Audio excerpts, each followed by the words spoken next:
আসসালামু আলাইকুম, সম্মানিত আমার প্রিয় ভাই বন্ধুগণ। আশা করি আল্লাহর রহমতে সকলেই ভালো আছেন।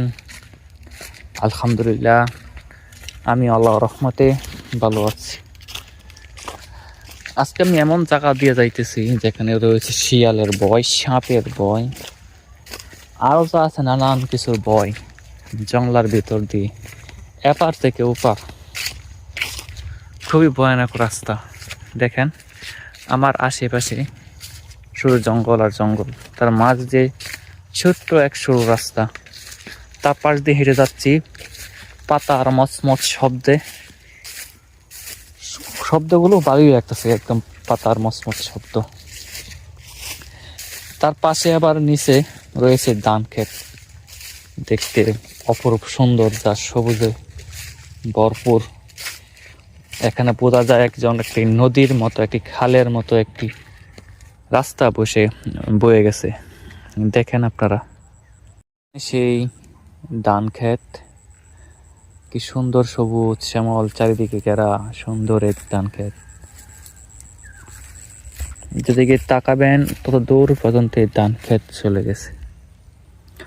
আমি যাব এই চিকন রাস্তা দিয়ে ওই পারে, আর এটা সেই জঙ্গল, এই জঙ্গল দিয়ে আমি আসলাম, যেখানে রয়েছে শিয়ালের ভয়, সাপের ভয়, নানা জীবজন্তুর ভয়। ওই ভয়গুলো উপেক্ষা করে তারপর আমি চলে আসলাম। আমি হাঁটতে থাকি এই চিকন রাস্তা দিয়ে, দেখা যাক ওই পারে আমি যাইতে পারি কিনা। যেহেতু চিকন রাস্তা, পড়ে যাওয়ার সম্ভাবনা রয়েছে, তারপরে চেষ্টা করি ওই পারে আমি যাইতে পারি কিনা। হাঁটা শুরু করলাম, দেখা যাক এই চিকন রাস্তা দিয়ে আমি যাইতে পারি কিনা। ও মা, চিকন রাস্তা তো, যেতে গেলে নিচে পা সাবধানে ফেলতে হয়, পাগুলো সাবধানে ফেলতে। একটু 19-20 হয়ে গেলে পা যাবে পানিতে ভিজে, নিচে প্যাঁক আছে, কাদা আছে, কাদাই ডুবে যাবে। আবার এইদিকে আবার বর্ষাকালে প্রচুর মাছ পাওয়া যায়। মানুষ মাছ ধরার জন্য এই ধান ক্ষেতের পাশে ছোট ছোট খাত তৈরি করে রাখে, যেখানে মাছ গিয়ে জমা হয়। এই যে একটা সামনে রয়েছে খাত, বর্ষাকালে এইখানে প্রচুর মাছ পাওয়া যায়।